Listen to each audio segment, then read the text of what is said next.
Bonjour à toutes et tous, Gaëtan Lucas, maire adjoint, chargé des sports et de la jeunesse, les 12-17 ans. Martine Chabert, maire adjoint en charge du lien social et tout particulièrement en charge de la prévention, promotion santé.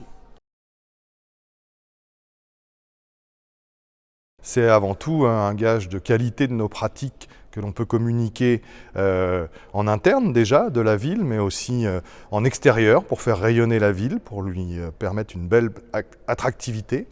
C'est aussi pour nous un moyen vraiment de mettre en avant tous nos équipements sportifs. Il y a quand même pas moins de 75 équipements sportifs sur le territoire de Mont-Saint-Aignan, avec l'université bien entendu, mais c'est déjà 40 équipements qui sont gérés par la ville, avec au total 8000 adhérents dans toutes nos associations. C'est aussi mettre en avant tous ces clubs et tous ces sportifs qui souvent sont parmi l'excellence au niveau régional et national et parfois même un petit peu au-delà. Alors concrètement, justement, ça va être les différents lieux que vous allez apercevoir dans cette vidéo, autant d'installations sportives mises à disposition des différents publics de la ville, que ce soit les écoles, le collège, les associations sportives, le grand public au sens large. Et c'est donc quasiment 1 800 000 € cette année mis pour faire fonctionner ces équipements, mais aussi pour investir. C'est également un dispositif d'aide aux associations via des subventions, 109 000 € cette année encore une fois. Et nous avons bien sûr aussi important notre centre aquatique qui accueille 400 000 personnes quasiment chaque année. Et c'est aussi des actions en transversalité avec notamment ma collègue du lien social et le CCAS.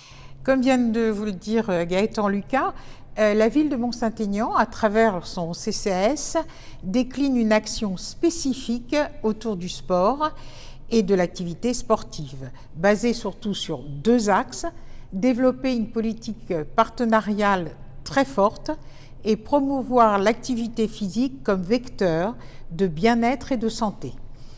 Cette démarche vise à appréhender la santé dans toute sa dimension et surtout la dimension de parcours tout au long de la vie, à tous les âges et également auprès de tous les publics et principalement auprès des publics les plus fragiles.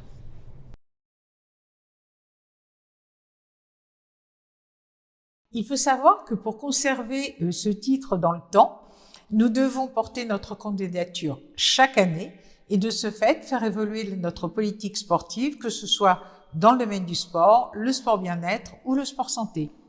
Autrement dit, en route vers le 2e ou 3e laurier de ce label Ville active et sportive, en continuant d'investir dans nos installations, le terrain de football synthétique et son éclairage, mais également la piste d'athlétisme qui est autour, et également en continuant de développer les partenariats avec le CCAS, la direction de l'enfance aussi, et en conventionnant avec nos associations sportives de manière plus importante.